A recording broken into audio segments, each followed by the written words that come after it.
share my screen.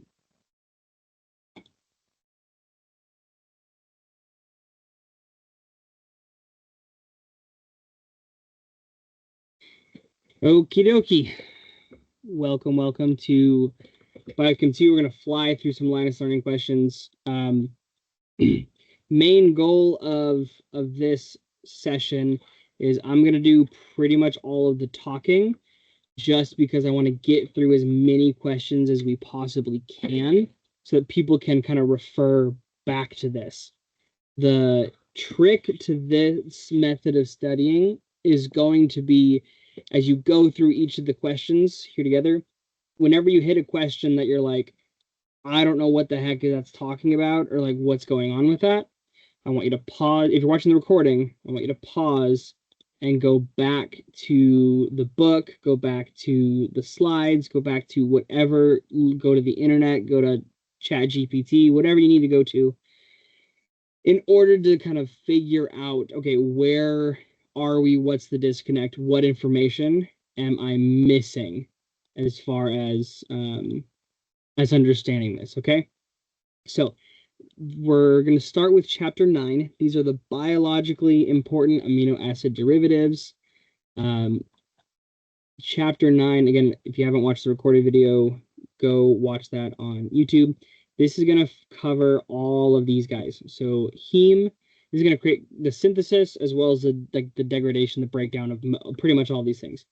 Heme, creatine and creatine phosphate, purines and pyrimidines, hormones like thyroid hormones and melatonin, different neurotransmitters, the catecholamines like norepinephrine, epinephrine, serotonin, nitric oxide, some of the pigments or skin pigments like melanin, as well as histamine, which is involved in our immune system. So immediately we stop, we read this first question. CMP, UMP, and TMP all have blank as a common precursor. So we want to break this down. Really what the question is asking is, what are these guys right here? So if we look at our CMP, UMP, and TMP, those are going to be in our third bullet here, purines, pyrimidines, because that's what we mess with when we talk about like DNA synthesis, all the way down, synthesis of our purines.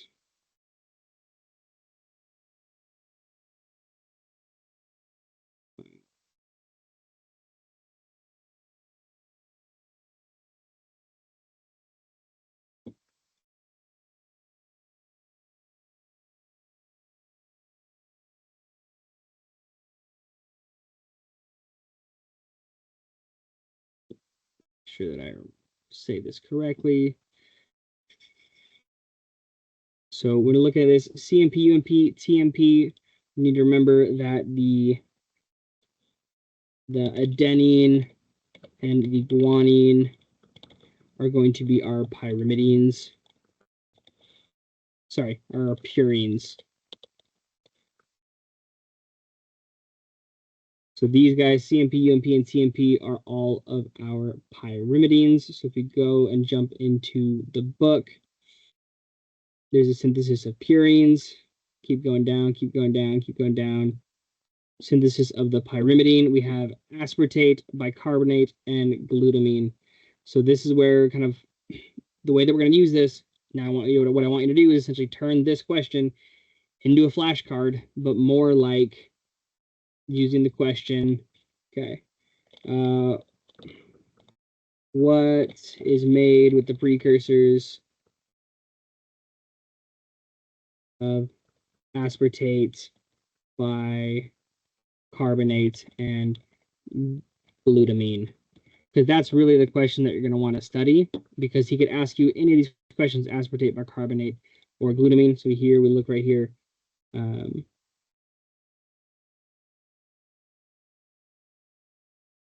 Aspartate, there's probably a further point to it, or it might just be a not fantastic question because you also have glutamine here. But if we're looking through here, all of our pyrimidines, there's our UMP, CMP, all this kind of stuff.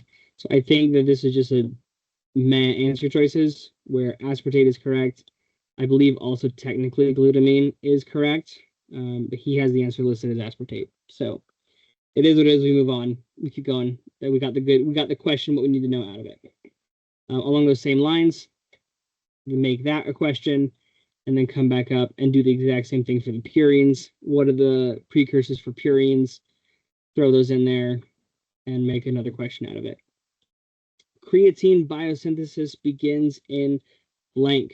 So one of the easiest ways that I have of remembering this won't be for a little bit for you guys, but later on you'll learn about a test called a creatinine clearance test. I think it's mentioned in this in Biochem 2 book somewhere. I remember reading it recently, but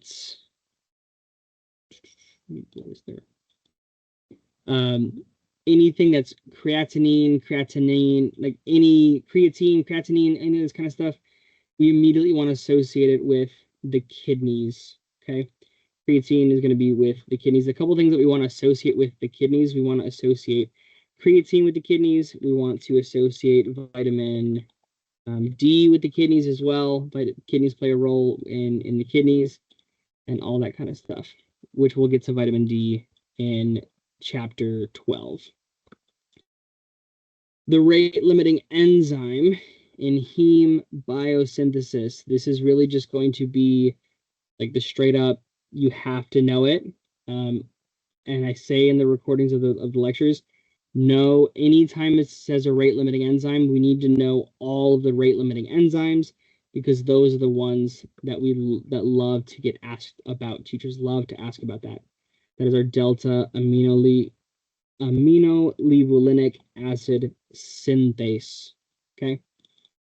And like I said, even if you don't know like the full processes, if you know, I have it written down at the very beginning of this chapter, if you know some of the intermediates, if you know the rate limiting enzymes and the function or the purpose of what's going on, there's a good shot you'll be able to answer all of the questions. Even if you can't answer every little detailed, super nitpicky thing, you'll get most of them. Okay, next question. Methylation of guanidinoacetate by S-adenosylmethionine. Remember, adenosylmethionine, we always shorten. It's just our SAM enzyme. The SAM enzyme is responsible for methylation. It goes and it puts a methyl group on top of stuff. And this is just going to be another kind of, understand the process, understand where things are going. And this is going to be creatine, that guanidinoacetate methylated by SAM is part of the process of creatine.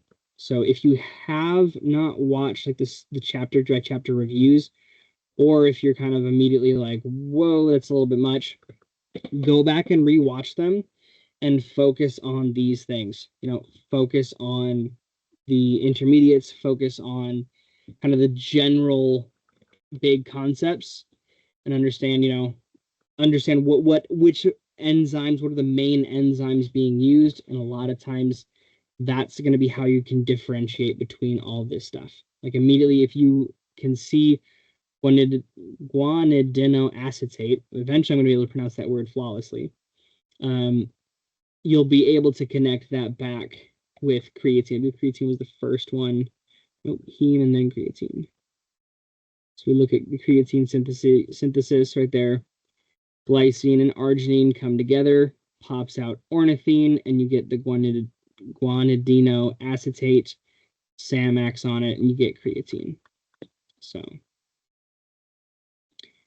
it's going to be helpful. You don't have to draw all of the chemical reactions and stuff, but get the intermediates. The more intermediates that you know of each one, the better off you're going to be as far when it comes to time for exams.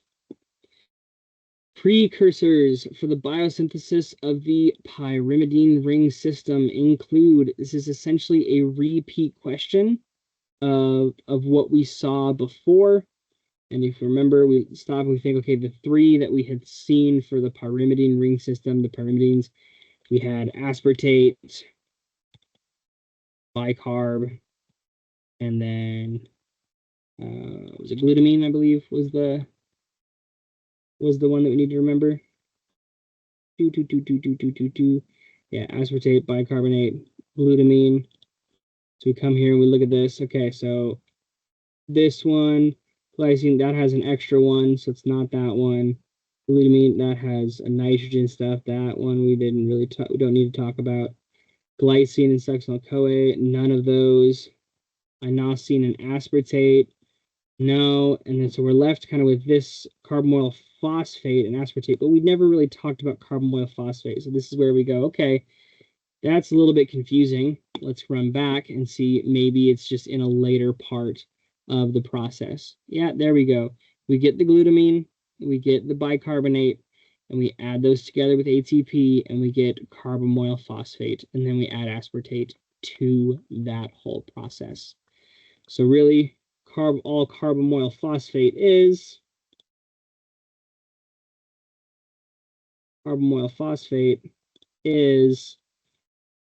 the glutamine plus bicarb. So bicarb, glutamine, and aspartate are our precursors for the pyrimidine ring. So this is going to be the way, each time you do these questions, what I would recommend doing, go through this whole thing on your own. Do it once or twice, because that's going to be your best bet. Running through, the more practice questions you can go through, and like the more times you can repeat seeing it and then understand why the answer is what it is, the easier time you're going to have picking out answers on the test. That goes for board exams later on. When you guys start studying for board exams here next end of try 4, the more practice questions you can see, the better you're going to do on those exams. Okay. The amino acid that gives rise to the biological messenger, nitric oxide, is which of the following? I'm not 100% sure on this question. What do we do? Bam, jump right back to the book. Let's look, where was nitric oxide? Nitric oxide was part of the neurotransmitters. This works a lot better if you have the searchable PDF version of the book. So if you purchase the online version, you can kind of control F a little bit easier. Tryptophan, thyroid hormones, catecholamine, biosynthesis.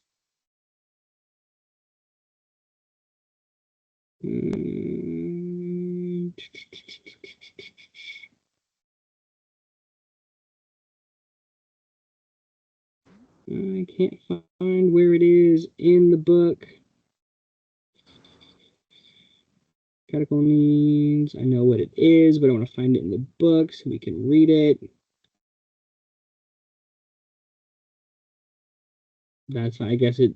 Oh, there it is. It's literally this tiny little message. Arginine produces nitric oxide, chemical molecule that regulates several signaling mechanisms in our various mechanical reactions.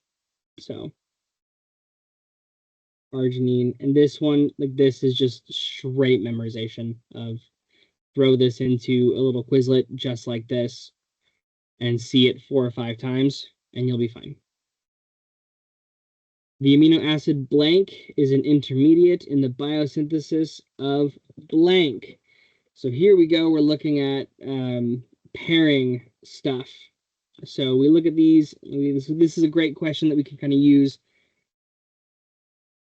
to join ideas and stuff together. So this whole chapter, when we're talking about the biosynthesis of stuff, main things that we're talking about, we don't talk about glutathione, we don't talk about sphingosines. We're talking about the purines, pyrimidines, heme, creatine, those other stuff. So essentially we're left with 3 choices. Histidine, hopefully we recognize histidine, sounds a lot like histamine. So histidine connects to histamine, cancels that out. So we're left with 2, glycine and heme and serine and heme. And then it just kind of comes down to, again, the same thing. Get out your flashcards, start prepping this way. where we look and we look at heme. What's all the stuff that makes up heme? Glycine as a precursor for heme, creatine and purines. Glycine is going to be our big precursor. So there is our answer. Glycine connects to heme. Your exams are consistently littered with questions like this, where if you look at it, a lot of the things, like if you compare, like kind of put together in your brain what the general topics are that you're being tested on, it helps a lot. So if you know what chapter 9 includes, they're these things, then you get halfway there just by doing that. And I'll take a 50-50 out of a 20% chance guess any day of the week. Now, the hormones epinephrine and norepinephrine are derived biosynthetically from which of the amino acids? Again, this is just a raw memorization question. This one is going to be tyrosine.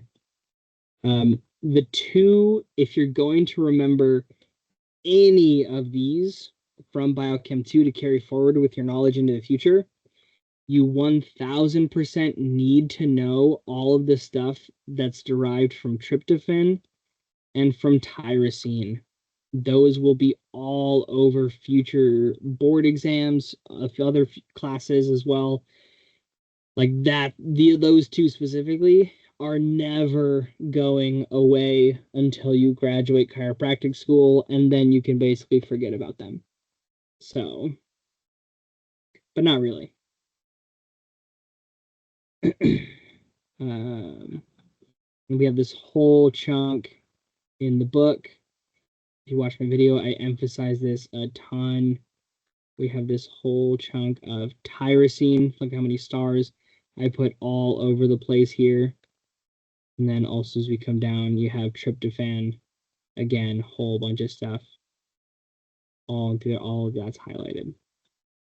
So those two we really need to remember. Okay. And if you guys have additional questions or want clarification on something, feel free to speak up. Okay. I'm going to keep going and keep trucking through. But if you guys do have specific questions or like specific concerns, whatever, feel free to speak up and I'll pause and answer those questions. The most direct precursors of the nitrogens of UMP are which of the following? So immediately we look at these and we're looking at nitrogens. Turn this center a little bit. Nitrogens of UMP. So we think, okay, UMP, what are we thinking about UMP? UMP is one of our pyrimidines. So what are we thinking that belongs to? What are the things that make up pyrimidines? We have our glutamine, we have our bicarb, and we have our aspartate. So same thing, we go and we look around in here and see, is there anything, because those are the things that we've got to make pyrimidines. So our nitrogens have to come from there, from some part of that. Glutamine and aspartate, there's one choice. Glutamine and carbamoyl phosphate. If we remember, carbamoyl phosphate is the combination of glutamine and bicarb. So it can't be that, because that's saying glutamine and glutamine. Aspartate and carbamoyl phosphate, that one looks like it's plausible. Glutamate and aspartate, we have glutamine, not glutamate. Glutamate and carbamoyl phosphate, again, nope. We look, we said glutamine and aspartate, or aspartate and carbamoyl phosphate. If we go back, this is going to be one that I think technically both of those are correct, but this is a situation where one is, air quotes, more correct. Yeah, so we see aspartate contributes the first nitrogen, Glutamine donates the second nitrogen. I could make the argument that either of these answer choices are correct. Okay. However, because it says the most direct precursors, when we look at the actual formation, carbamoyl phosphate, aspartate are the closest to UMP, UDP right there. They're the most direct, so they're being the closest. I don't love that reasoning. Personally, I think that that's kind of a yucky question. And I would make the argument that that is also a correct answer. But that's kind of up to between you and the professor. As long as you know, if you understand it enough, and you can say, well, technically glutamine and aspartate, both glutamine combines with the bicarb to turn into the carbamoyl phosphate, which then proceeds into the UMP. If you can demonstrate that knowledge, more than likely professors will, like Dr. Sarkar, more than likely give you either partial credit or give you points back onto it, as long as you can demonstrate, hey, both of these answers are technically correct. Okay. The process by which creatinine is produced from creatine phosphate is best described as blank. Which of the following? So the way that all this stuff works, we have creatine, right? And creatine is involved in with its formation, it's involved in the kidneys and all that kind of stuff. So we produce creatine. Creatine takes high energy phosphates from ATP and it gets turned into creatine phosphate. And these two can kind of go back and forth from each other. Creatine phosphate, back and forth. So creatine phosphate is one of the things that we use for super quick energy instead of just using ATP. So kind of like our super quick, super fast movements, those, if we pull in a little bit of physiology 1, those type 2 muscle fibers, especially those, those fast glycolytic muscle fibers.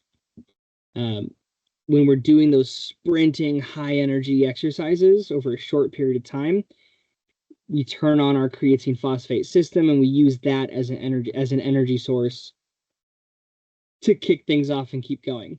And basically, creatine phosphate and creatine go back and forth and back and forth and back and forth until at some point it kind of gets used up enough and you have what's called non-enzymatic spontaneous cyclization. Basically what that means is that from this process of jumping back and forth, it kind of dumps out and turns into creatinine once it's been kind of used up, done with, and then it gets, filtered out through as one of our waste products, and then filtered back through the kidneys and leaves the body. Or it can get further broken down to be used in other places. So they use the components of it in other places. This is just one of those, this is like a special vocab. I'll call this a special vocab word, where it's, again, you just need to recognize it and associate it with, hey, creatine phosphate can get turned into creatinine.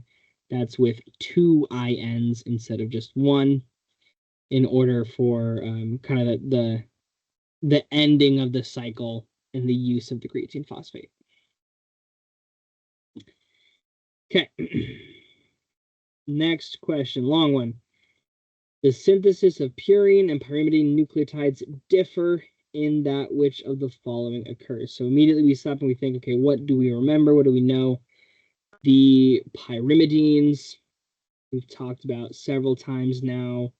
We're thinking, okay, there's those 3 big components of the pyrimidines, that glutamine, aspartate, and the bicarb, and the bicarb and the glutamine connect to form the carbamoyl phosphate, et cetera, et cetera. And then purines has a whole bunch of other stuff think it's mixed. I think of all of them, purines are probably the most kind of probably the longest pathway of all of these that we deal with. So we read through the questions and we'll see, okay, what's going on. So purine biosynthesis starts with the formation of PRPP. Okay, so we're dealing with PRPP. So we say purine, it starts with it. Pyrimidine has it near the end of the pathway. Okay. So this is one where if we're studying for this test, I'm like, I'm not sure about that. So let's check it out. So we go and we check out our purines. So let's look for PRPP, right? We go through this whole process, going through everything. There's where our glycine goes in, our glutamine, pumping in ATP, look at aspartate, fumarate, all that kind of stuff. Oh, and we even went right past it. There we go. PRPP right there at the very beginning. What do the questions say? Purine biosynthesis starts with the formation of PRPP. It starts with the formation of it. Bam, right there. That checks out. What about the pyrimidine? Pyrimidine, we look at here at this whole process. Going through.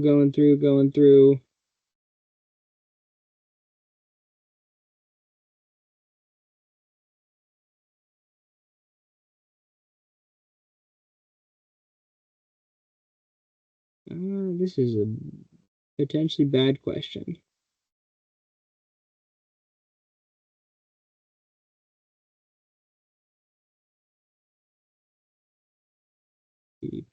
Over here.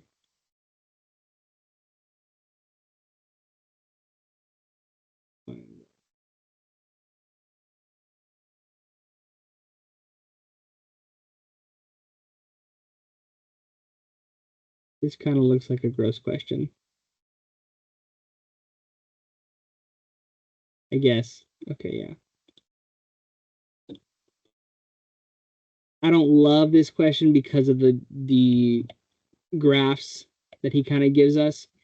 Although technically, so if we look at this purine pyrimidine, like once we get to like this point here, this is technically kind of the cutoff of saying, okay, now we have pyrimidines. But the way that he has the graph, has it all in there, makes this a little bit more confusing. So that is technically correct that purine biosynthesis starts with the formation of PRPP. Pyrimidines is near the end of the pathway. That is the correct answer. I don't love the way that that's written out though, but this would probably be a question. Personally, I wouldn't spend a ton of time, going over all the intricacies of this question.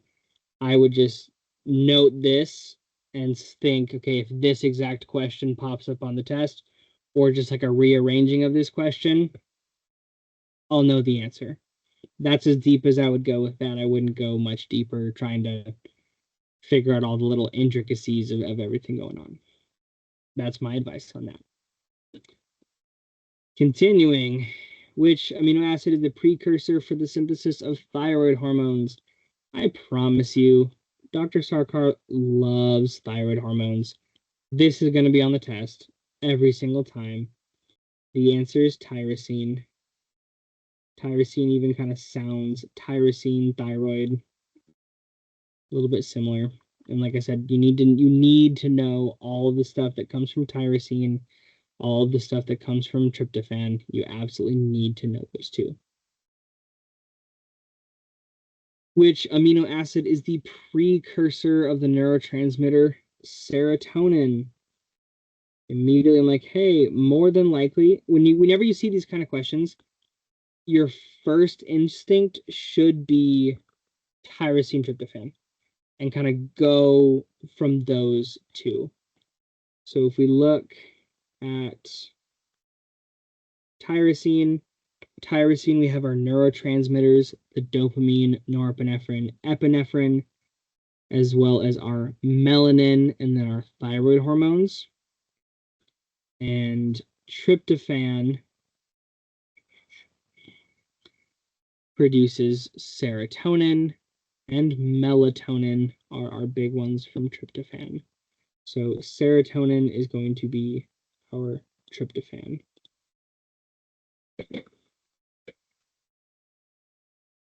Which compound would inhibit carbamoyl phosphate synthetase 2 by a negative feedback mechanism? So we look and we think carbamoyl phosphate synthetase. Where are we making carbamoyl phosphates?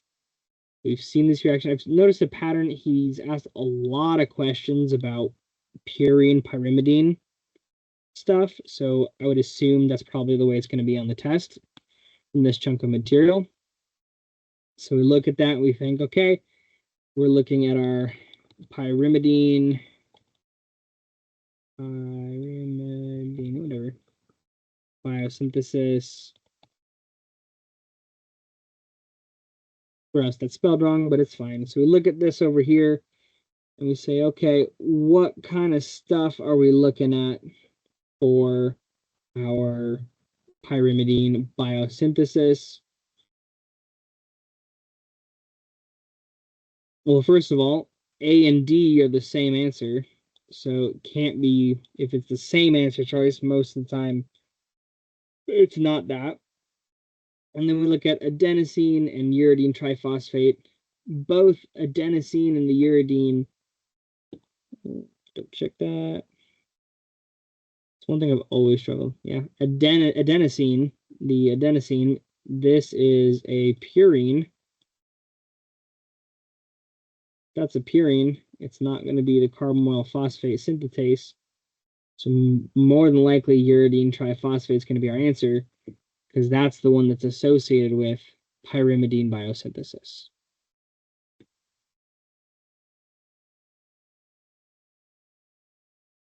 Okay, continuing.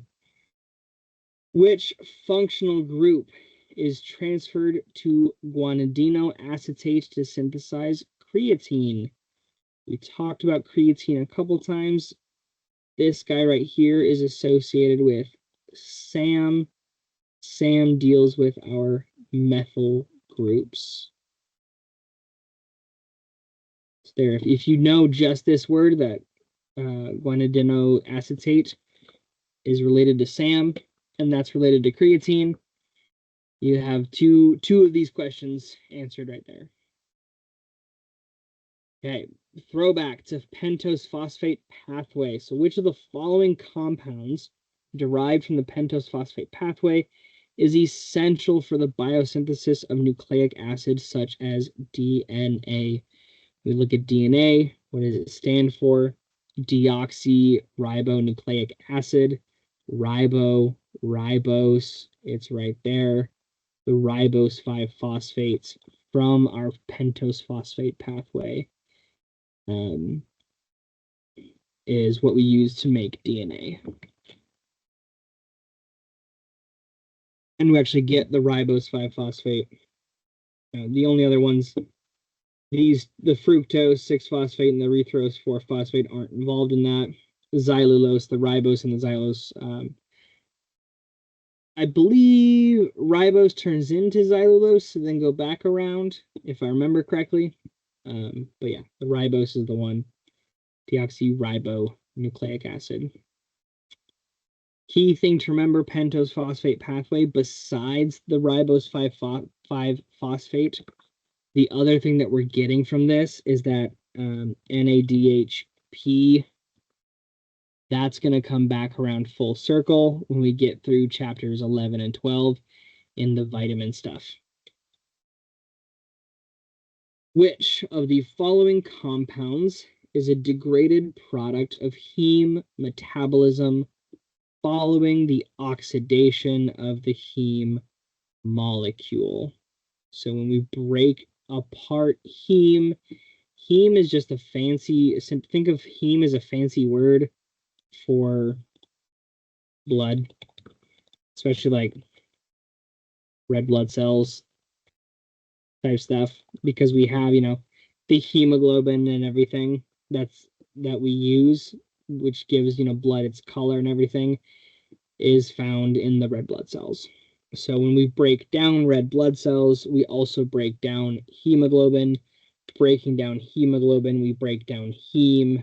And whenever we talk about heme and breaking down heme, we talk about what's something called bilirubin.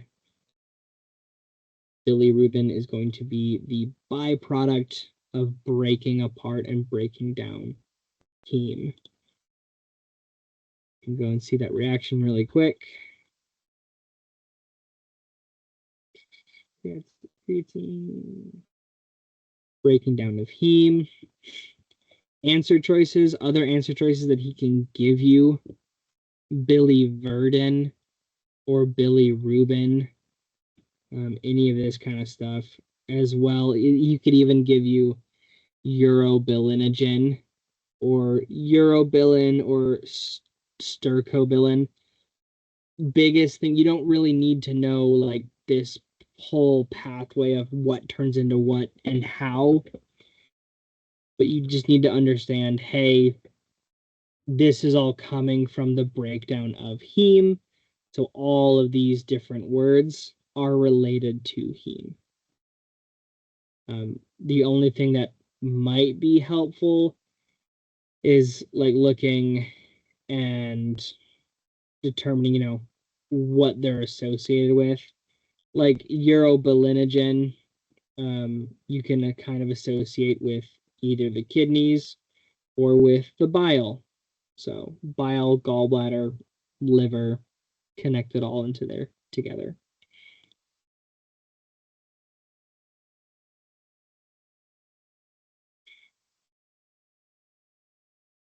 I'm not sure if this question, there's this question he always likes to ask on the test, that has to do with this part where it is right here. So when we break down red blood cells and break down heme and everything, we need to release it into the bile, or it gets filtered out by the kidneys.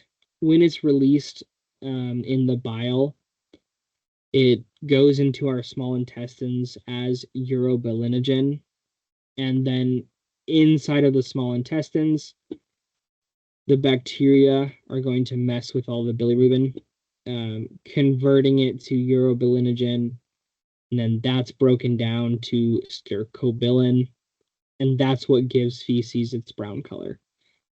That question is typically asked, pretty sure here in Biochem 2, if not in this class, and it's asked in your clinical nutrition class as well. So a lot of this material comes full circle in future classes. So which of the following could be the precursors for biosynthesis of phosphorobosyl pyrophosphate? So again, we stop and we think, okay, phosphorobosyl pyrophosphate, PRPP. Where did we see PRPP? That was when we were talking about purine and pyrimidine. One day I'll learn how to spell that word. Pyrimidine, there it goes.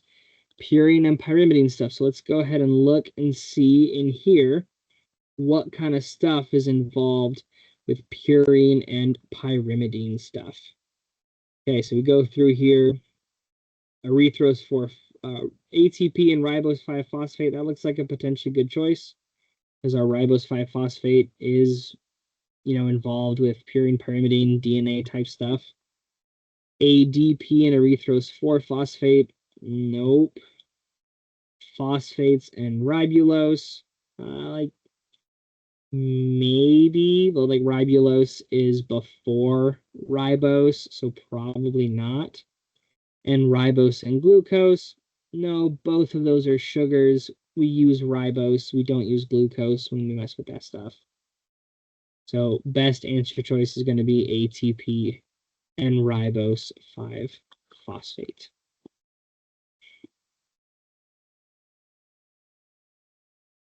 Which of the following enzymes fully incorporates ferrous iron during heme biosynthesis? So this is going to be another kind of one of those, hey, just remember this type of thing. Ferrochelatase,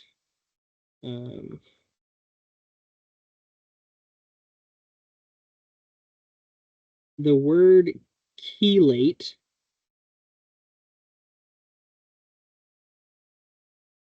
literally means a compound which contains a ligand, typically organic, so it contains stuff that's bonded to a central metal atom at 2 or more points.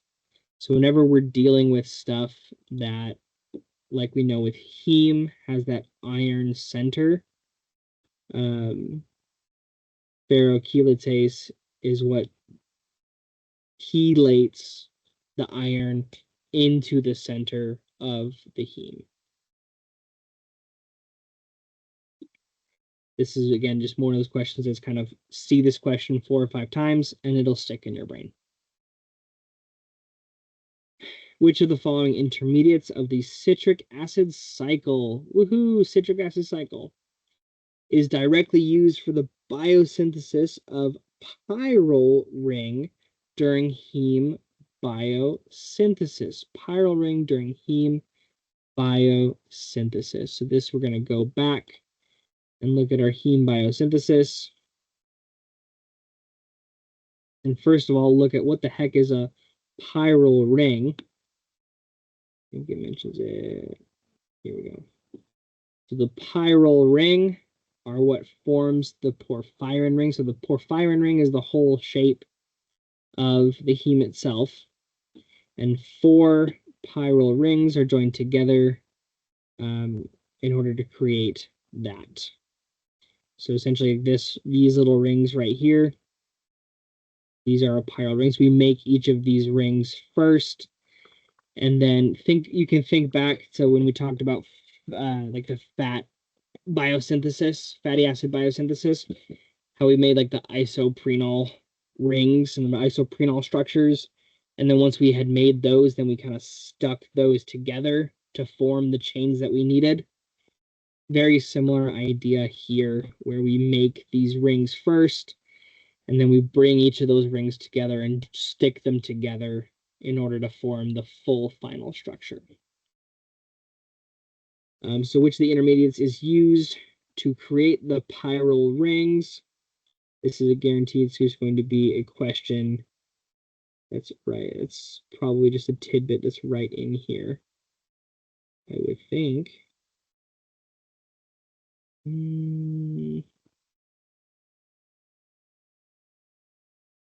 Right here. What we begin with, succinyl-CoA. Let's even go back and look at the very beginning. We have glycine. Does it not give us a... Looks like in the book, heme doesn't give us the same, like these are the things that it's made up of. So going back, to our very first, the intermediates, rate limiting steps, the function and purpose, it's kind of what those things are that come together to make it. When you're making a flashcard or something for it, throw in there succinyl-CoA and glycine are the big components right there. So succinyl-CoA is related to heme, and succinyl-CoA is one of our citric acid cycle intermediates. Which of the following is true about the synthesis of nucleotides? Again, nucleotides are just the fancy way of saying those purines and pyrimidines. So pyrimidines are precursors of purines. That's not true. We know that because they have 2 distinct processes of formation. Deoxyribonucleotides are precursors of ribonucleotides. That is also incorrect. We get the ribonucleotides first, and then we act on them to turn them into deoxyribonucleotides. Some amino acids are precursors of nucleotides. Absolutely, that's true. It's the last choice. Purines are synthesized and then attached to ribose or deoxyribose sugar moiety. Nope, they are built into it as part of it. So some of the amino acids are precursors of nucleotides.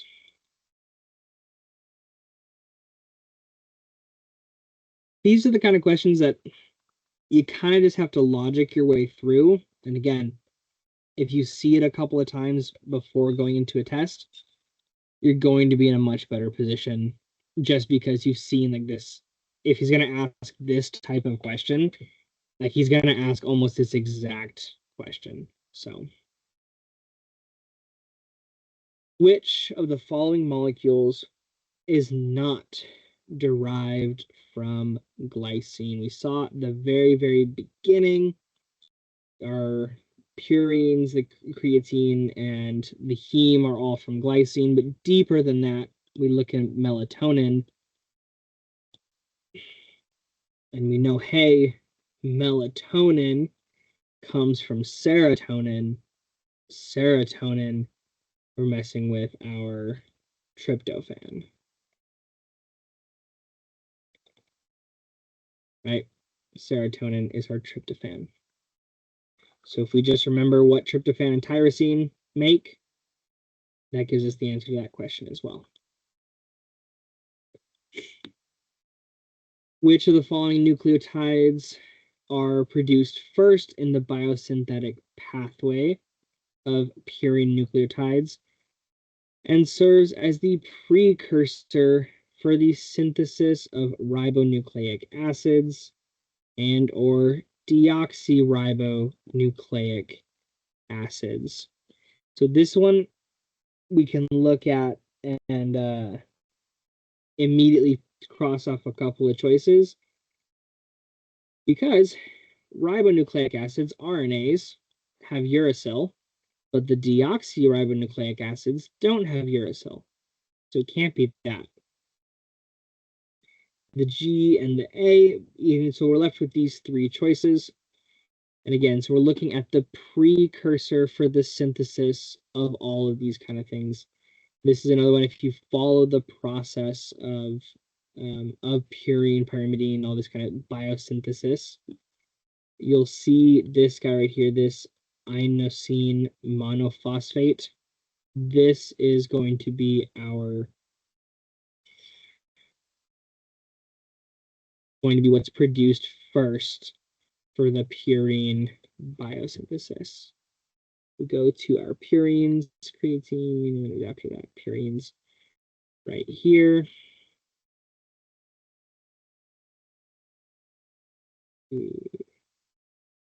This whole process makes inosinate or IMP, and then that goes and it gets differentiated in either direction, either to give us the adenylate or the guanylate, the AMP or the GMP. So this is the precursor that can turn into either of those guys.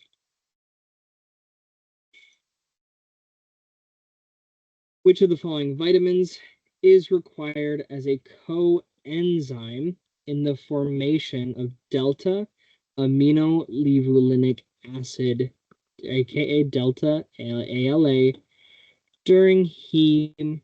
Ooh.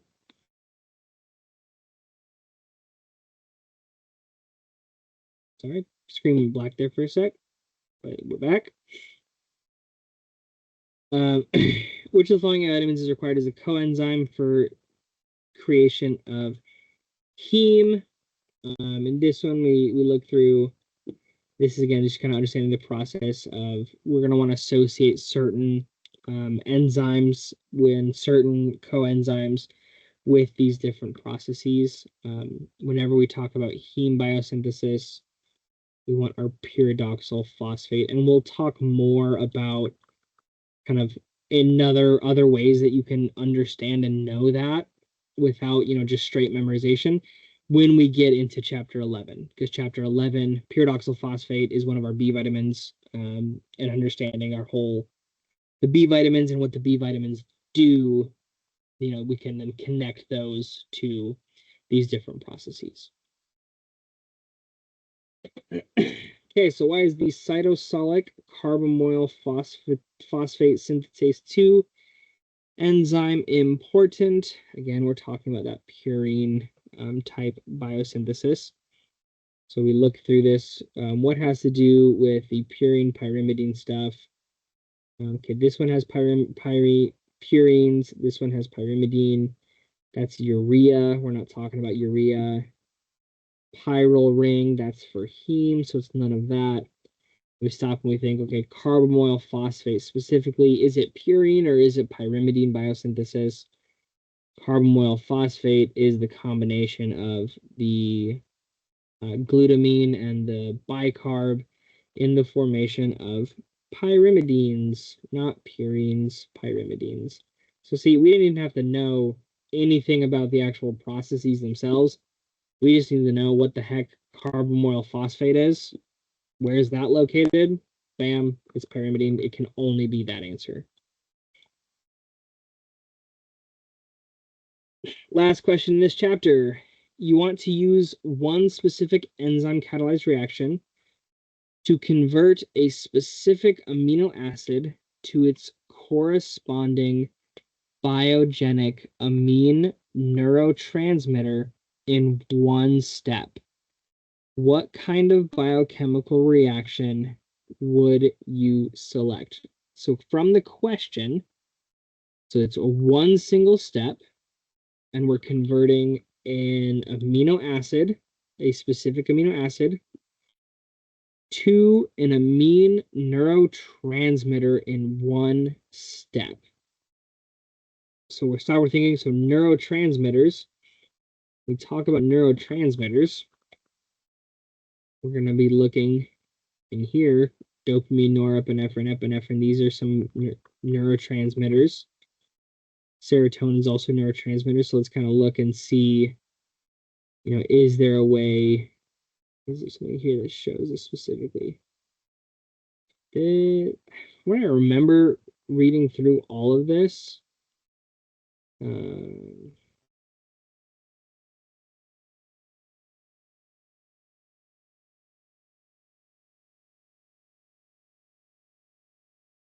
I think this question is specifically talking about this reaction. Glutamate can be converted into GABA, neurotransmitter glutamate to GABA through a decarboxylation type reaction, because all of these other ones, tryptophan, in order to get to serotonin, has to do multiple steps. It's still a decarboxylation though. And then as well, kind of tyrosine to get through all to where it needs to go. Again, we'll have decarboxylation type reactions, but it's not just in one step. So that's going to be decarboxylation. Yep. And then specifically, this is probably talking about glutamate to GABA in one step. Okay, I just talked a lot. Any specific burning questions, issues with all of that kind of material, or any questions on how to tackle all of that material?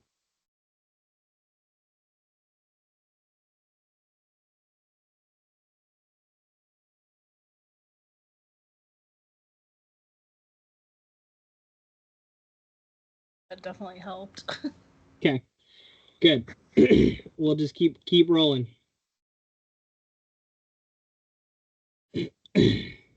Make sure that I'm gonna stay in the chat, but I gotta run the dog out really quick. I'll be back. Okay. I'm gonna save that. I'll upload this into the chat as soon as I finish with all this other stuff. Okay, this one's pretty quick. 13 questions in chapter 10. this has a lot of review stuff with like metabolism-y type stuff. So a diet is very high in protein and fats. So we've okay. Very high in protein and fats, low in carbohydrates. So we have high protein, high fat, low glucose. After about 2 weeks in such a diet, the excess amino acids being consumed can be stored within the body as which of the following?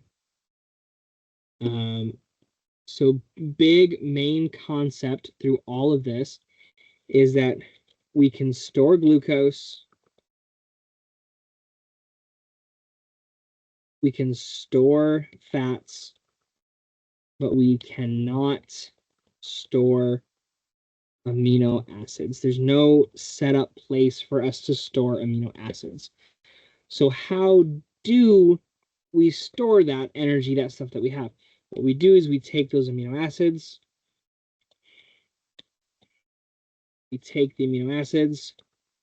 run them through gluconeogenesis, and store them as glycogen. So just like I said, energy-rich peptides stored in the muscles. We cannot store amino acids in the regular form. We can't store amino acids as amino acids in the liver. We cannot store amino acids. We store it as liver glycogen. That was the main idea concept that we wanted to get across with that question. Okay, a person does not like to do exercise and eats a high-fat diet. What would happen to this person with high triglycerol? Is the same thing as saying triglycerides. So high triglyceride storage in his adipose tissue if blood glucose levels rise after a meal. So if they're not doing a lot of exercise, remember when we do exercise, we burn glucose.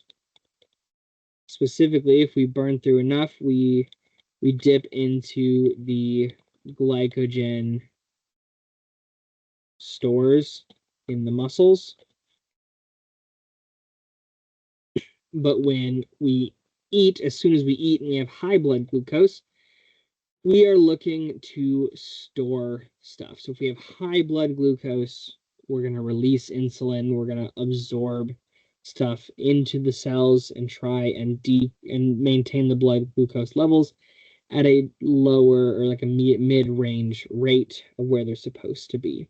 So we look, so no change in triglyceride level. That's not entirely true because if we have glucose available, we're going to use the glucose instead of triglycerides. Triglyceride storage will decrease. Again, we have extra energy. We have extra blood glucose sitting around. So there's no reason for us to be pulling out triglycerides. Again, with the amino acid pool, that's not being talked about at all. So our triglyceride storage will increase. We're consuming a lot of fats, and we have already high levels of blood glucose after a meal. Our body's going to look to store that excess energy in order to use it for a later date. And remember, that's done with insulin. We release insulin to bring glucose and stuff into the cells. We release glucagon if we need to pull it out of the liver. Brain tissue utilizes ketone bodies as another source of energy during which of the following? During well-fed conditions? No, if we're well-fed, we are using glucose. Doesn't mean, well-fed means that we've just eaten. Fasting conditions, so fasting is kind of considered, anywhere, I believe it was like 5 to 12 hours of not eating is considered fasting conditions. At that point in time, our bodies still have plenty of glucose to use before it starts dipping into other energy sources. So the answer for this one is going to be the severely starved conditions. So once our body runs out of glucose, so the body has to completely run out of glucose before it starts letting the brain use ketones. So this is more like 72 hours plus of not eating or not having any carbohydrates. That's when you start to enter in that ketone usage state, because you're literally out of glucose. Like, you don't have more glucose to feed the brain. So the brain will say, okay and fine, and use the ketone bodies.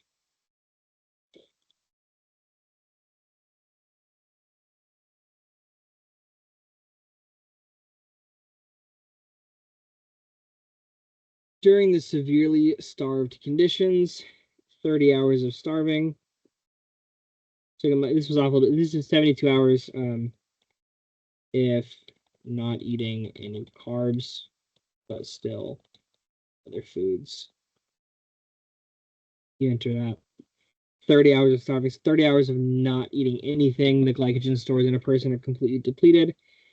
Which of the following biomechanical pathways is the best major pathway that can produce glucose molecules in this situation? And we're talking about producing glucose molecules. That is our gluconeogenesis.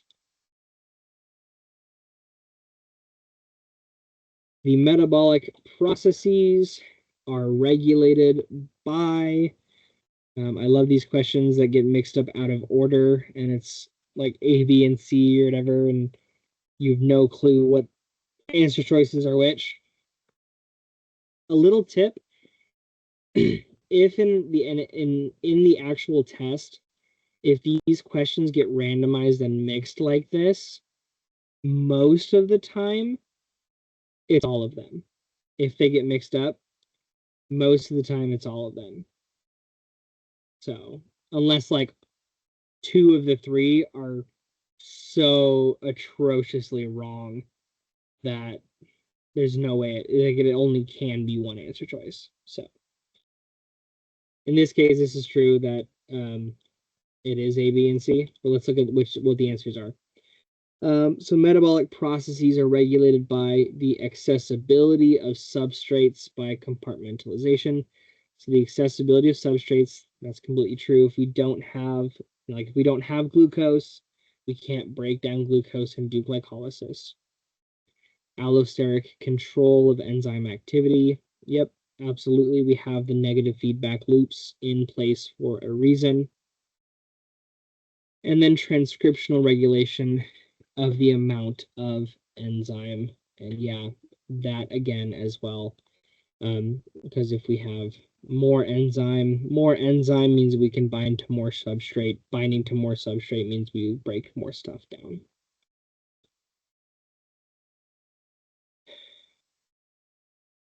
Same as with this question.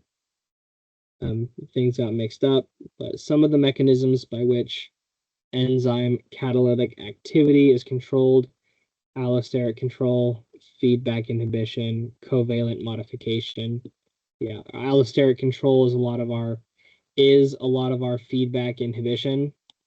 And then covalent modification, we think phosphorylation, methylation, those kind of things that turn different proteins, different enzymes on and off.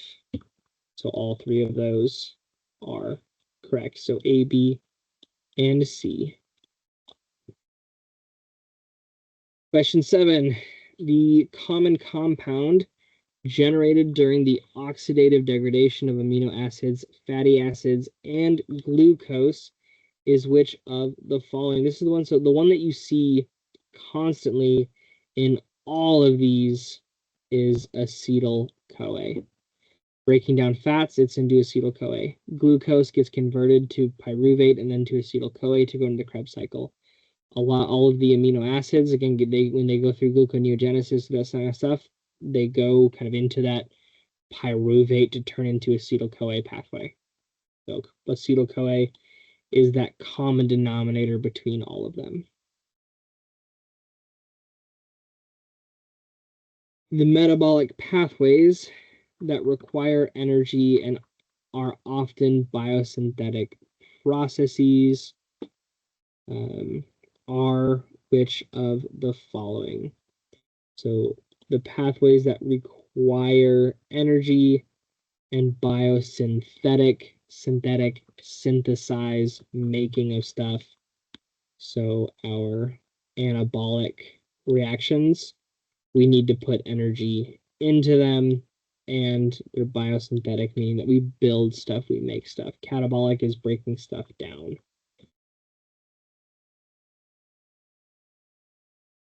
Question 9, the reaction pathway that transform fuels into cellular energy. So we're taking stuff and turning it into cellular energy. So to release cellular energy, we're taking chemical bonds, breaking them and releasing them. So that's the breakdown of stuff. So our catabolic reactions give us all of that energy. What is the cause of accumulation of ketone bodies in the blood after several days of starvation?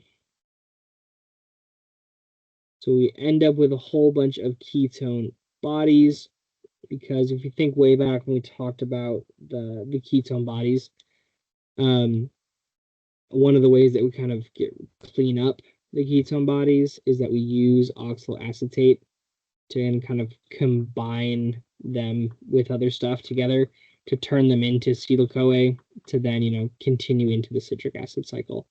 So we get a buildup of them because we don't have glucose, we're not creating oxaloacetate to be able to have it to use to filter out the ketones. Which of the following contributes glucose into the blood? It's a weirdly worded question, but it's which of the following is going to give glucose to the blood, and that is the liver. The liver holds on to a lot of the glucose and regulates the blood glucose for us. Which of the following statements is not true? Brain cells do not generate glucuronides. Red blood cells can oxidize glucose to form pyruvate. The liver can synthesize glucose from lactate. In skeletal muscle and the heart, glucose cannot be completely oxidized, nor can it be stored as glycogen. That is obviously not true. We can store glycogen in the skeletal muscle and in the heart. It is true most often we are not storing glycogen in the heart because the heart constantly using energy. So if we do have any glycogen stored in the heart, it's very small amounts, but it still can store it. Which of the following tissues can use lactate for gluconeogenesis? This was literally just in our last question. The liver can use lactate for gluconeogenesis. Bam. Chapter 10, not too bad. The questions that you'll get from chapter 10, more than likely, you'll probably get a question or two about the ketones. More than likely, these kind of questions, like those during this severely starved state, what's happening? Or like you have this kind of diet, very high in protein and fats, and low in carbohydrate. What's going to happen? Like what's being absorbed, what's not? What's going on with like the blood and with whatever? These are the kind of questions that you'll get for this exam from all of like chapter 10. How's everybody doing? Chilling. Just hanging out, listening. It's fun stuff, right?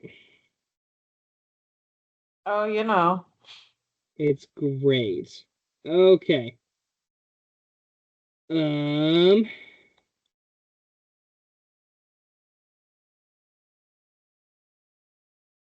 Geez, there's so many questions in this one.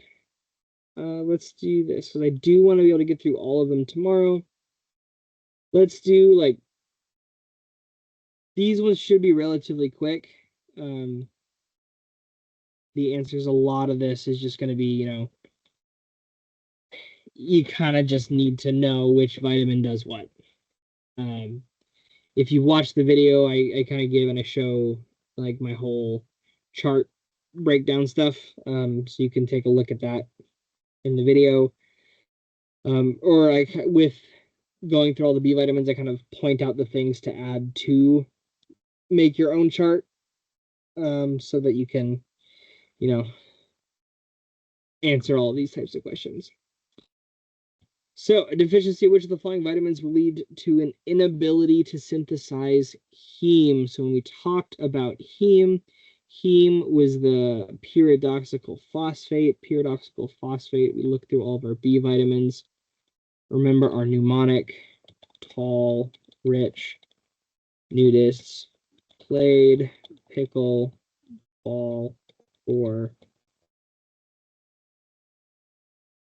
centuries is the way to remember it. B1, thiamine, B2, riboflavin, niacin,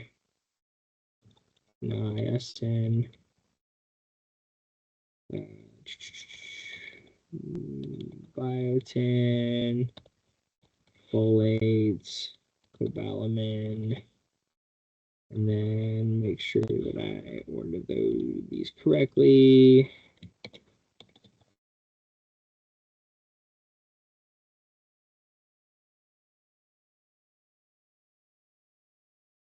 The B5 is pantothenic acid.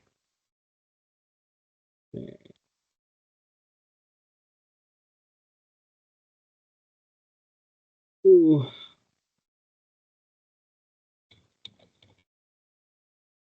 Yeah, this is our pyridoxine. Doxine, if I can spell.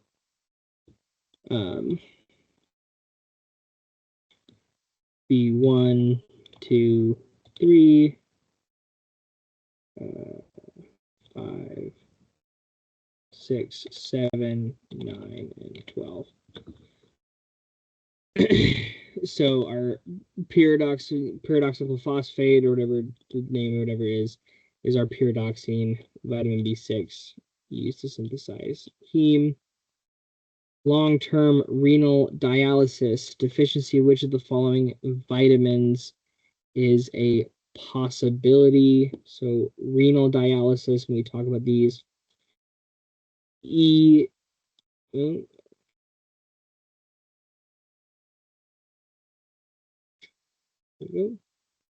E, D, and A, these are all fat-soluble vitamins, so they are not filtered out through the kidneys. So the ones that are more likely to be filtered out through the kidneys, especially if we have kidney issues, are our vitamin B complex vitamins. A person was clinically diagnosed to have megaloblastic anemia. Deficiency of which of the following pair of vitamins can cause this anemia? This is going to be a question literally on every single pathology exam that you will ever take again. I promise. It's part one, part two, part three, part four boards. It's everywhere. And it's in so many classes. Basically, megaloblastic, I go over this in the video. Megaloblastic means big cells. It's also known as macrocytic anemia. Okay? It's always related to B9 and or B12. So vitamin B12 and folic acid, aka folate, always are paired with megaloblastic anemia. And that is a hard rule for the rest of your life and career as a portal of entry doc. So in the YouTube video that I go over this chapter, I touch on some like fun clinical stuff and get more into like the anemia stuff for future knowledge. So make sure you guys check that out.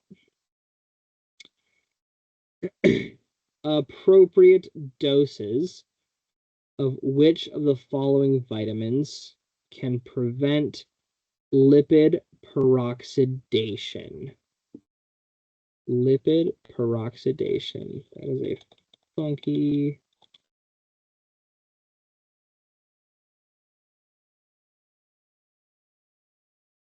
Oh, yeah. It's a weird way to ask that question. Lipid peroxidation. Essentially what that's referring to, reactive oxygen species. If you've ever heard of like somebody just talk about, oh, free radicals, so dangerous for the body. Basically what a free radical is just kind of an unbound oxygen that runs around and pulls off electrons from other places that it's not supposed to, and pulls off hydrogens and whatever from other places that it's not supposed to, and it can mess with stuff. So yeah, well, the way that we fight that is we have antioxidants such as ascorbic acid, aka vitamin C. This was really going to test, really what they're going to test, because like the vitamins themselves, you know, you can make the little chart and do flashcards with the chart and know the vitamins pretty well. Where they're going to get you is the AKAs. So they're going to throw out all the different AKAs for the different vitamins and stuff at you. So that's what you're going to have to practice and get used to and understand, like all the different AKAs and different like forms of the vitamins. Berry is going to be due to, this is one of the conditions, again, that never goes away. You'll be asked about it a whole bunch of times. It's a thiamine deficiency, aka a B1 deficiency. Yeah, it's just memorize it now, tattoo it on your forehead, because you'll see this over and over and over and over and over again. Biochemical activity of thiamine pyrophosphate can be prevented via the activation of which of the following? Thiamine pyrophosphate, if we think about that, it's a thing called TPP. We've seen TPP before in different reactions a while back. And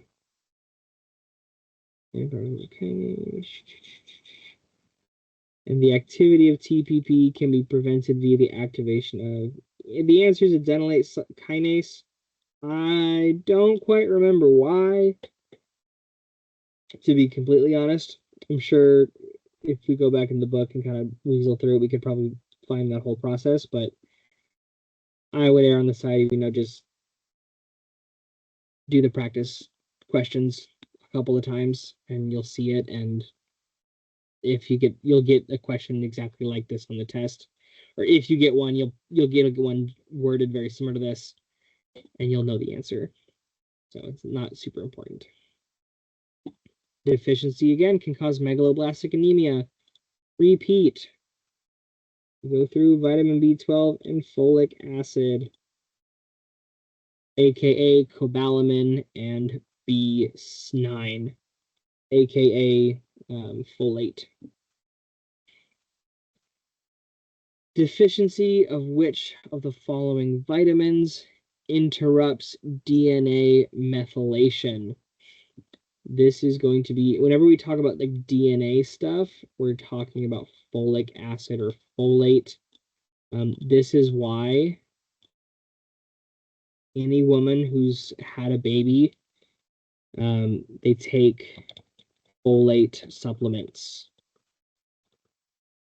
Like every single prenatal has folate in it, and like usually if it doesn't, like your medical provider will tell you take one with folate, because folate is responsible, having enough folate is responsible for the actual like whole process of making our DNA and forming a huge part of like our nervous system and everything going on. So in utero, it does that. So yeah. And if you don't have enough folate, a lot of times you'll get like mental retardation. A lot of times you'll also get what's called spina bifida.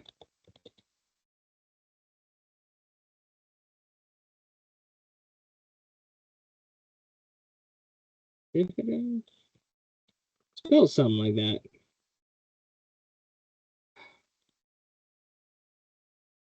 Spina. Bifida. Yeah, jeez. You guys have you guys already looked at spina bifida in your clinical imaging courses? Yep.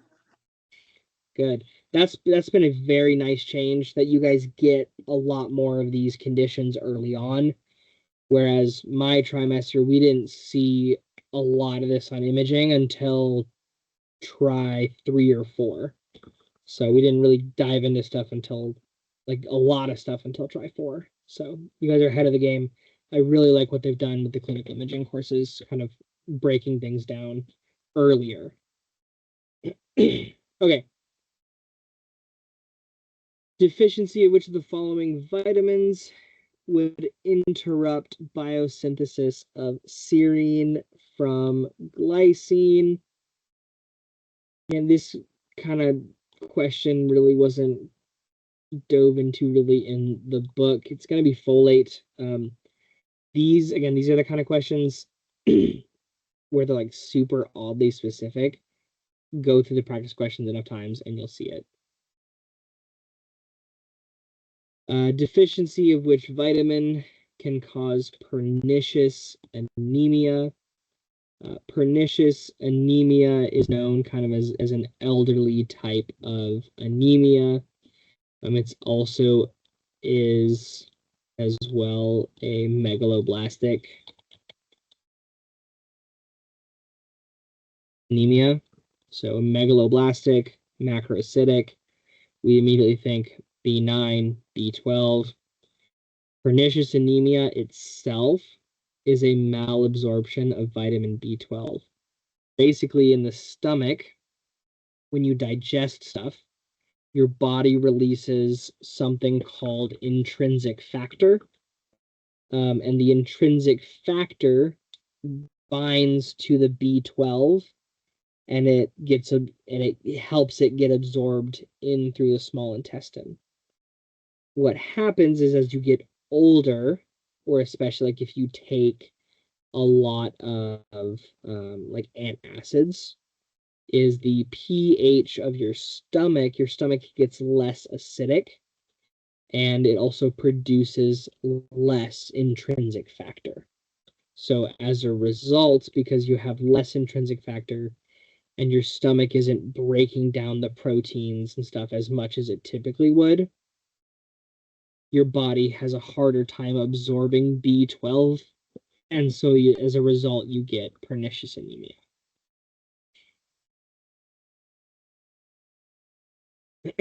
Deficiency of which vitamin can cause a disease showing symptoms of bleeding gums. Bleeding gums is our pirate disease. It's scurvy. And what do pirates like? They like the sea, vitamin C. I swear I heard that somewhere. I don't know where. That was a weird little memory that kicked in. Deficiency of which vitamin can cause misincorporation of the methyl group during DNA biosynthesis. We already talked about that, like the methyl group, DNA biosynthesis, especially immediately looking at folate. Messing with DNA, messing with methyl stuff, folate. Because if you remember, folate, the active form, is known as tetrahydrofolate. And then there's a second enzyme that's called methyl tetrahydrofolate reductase, also known as the MTHFR gene. It's the mother effer gene. So it's related, if you think like the methyl groups in DNA, that has to do with folate. Deficiency of which vitamin can cause pellagra? So pellagra is going to be our niacin. So niacin is the base that forms all of our NAD whatevers, insert NADH, NADPH, all that kind of stuff. Imagine if all of a sudden in the body we had no formation or not enough NADHs or NAD+.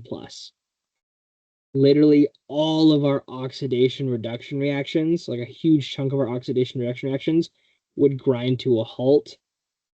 Like we couldn't do glycolysis, we couldn't do the Krebs cycle, we couldn't do electron transport chain, we couldn't do like a huge number of chemical processes in our bodies that are absolutely essential for survival. So that's why pellagra, you'll see the 4 Ds. Diarrhea, dementia, death, and diarrhea, dementia, death. Oh, what's the 4th D of pellagra?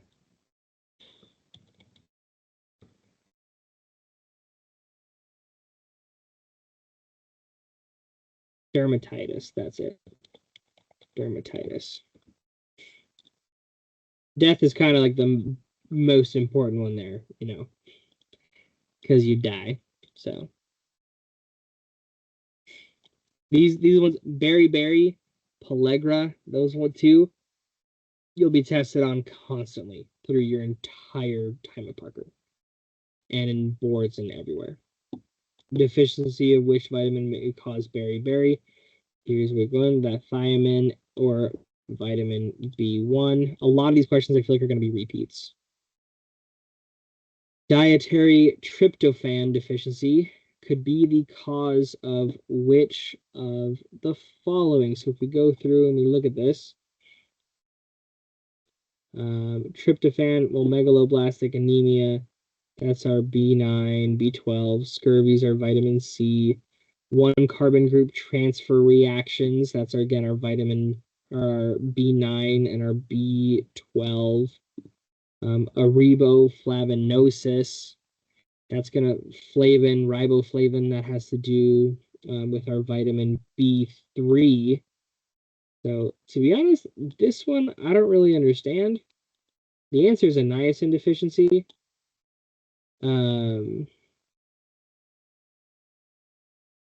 I guess there's a connection between the two. I mean, let's look that up real quick.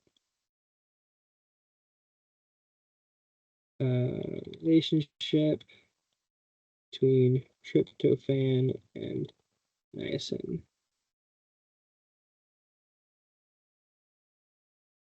Oh, okay. Tryptophan is an amino acid that the liver can convert into niacin through an acid pathway. Interesting. I didn't know that. Cool.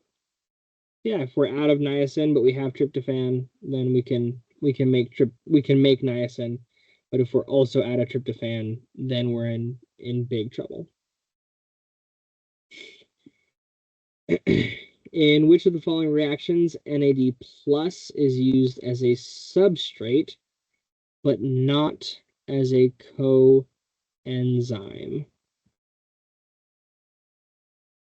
So we look at these oxidation reaction stuff, all of these guys, dehydrogenase, all those types of reactions is going to use NAD as more like the coenzyme. Same, like decarboxylation doesn't use NAD.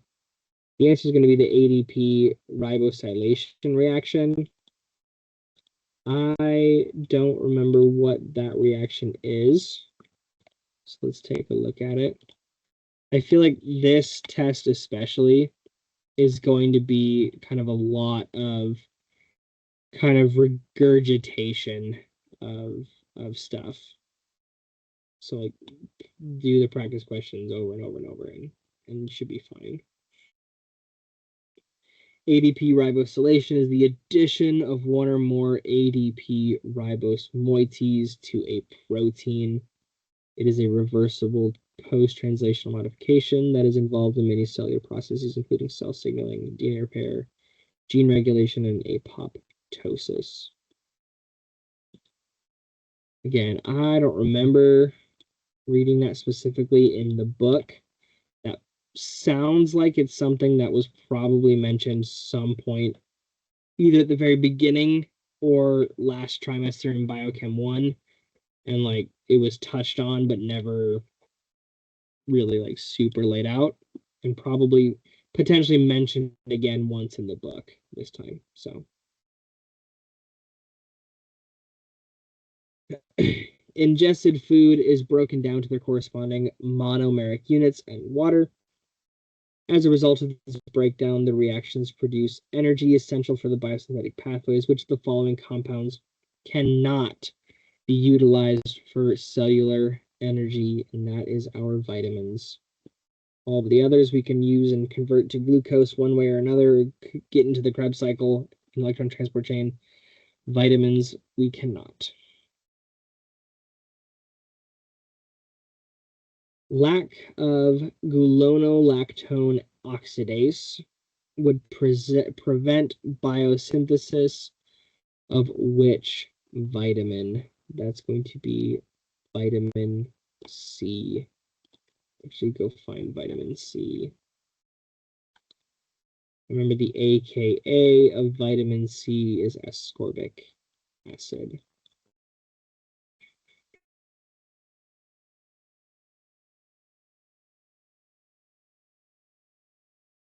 Vitamin C, vitamin C.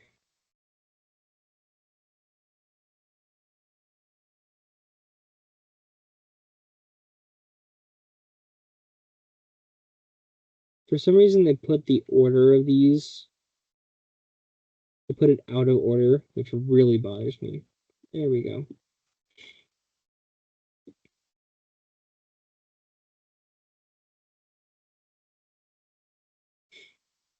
Gulonolactone oxidase that we need for the creation of ascorbic acid, which we don't have in our bodies, which is why we need to eat. We don't have it, so we need to eat vitamin C.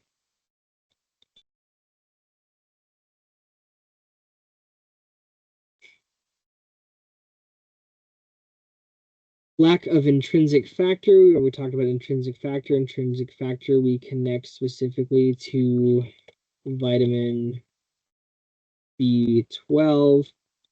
Vitamin B12, if we don't get the absorption of it because of lack of intrinsic factor, that is going to be known as pernicious anemia. Lack of which enzyme can prevent vitamin C biosynthesis in humans? This is a repeat question that we just had. That gulonol acetone, that's spelled wrong, acetone oxidase, right there. Okay. Go ahead and pause there for the night. Got through a good chunk. I think that the vitamin questions tend to be a little bit more straightforward. So tomorrow night, again, we'll meet up at the usual time, about 7 o'clock Eastern, 6 o'clock Central, and just kind of crush through the rest of this as quickly as we can. And then just if there's any specific questions and stuff, we can answer those. Like I said, your absolute best bet is going to be just hit practice questions over and over and over and over again. Even like look up Quizlets or other stuff on the vitamins, on these other things, and just practice questions, because there's so much, so many like little reactions and little steps and stuff in this that it really is almost impossible to just raw memorize everything. You're much better off just seeing a ton of questions, and learning from those questions as you go along. All right. Thank you everybody for tuning in today. I will see you guys again tomorrow, and hopefully, get everybody feeling a little bit better for their exam that's coming up. Thank you, Drake. Thank you. Have a good night, you guys. You as well.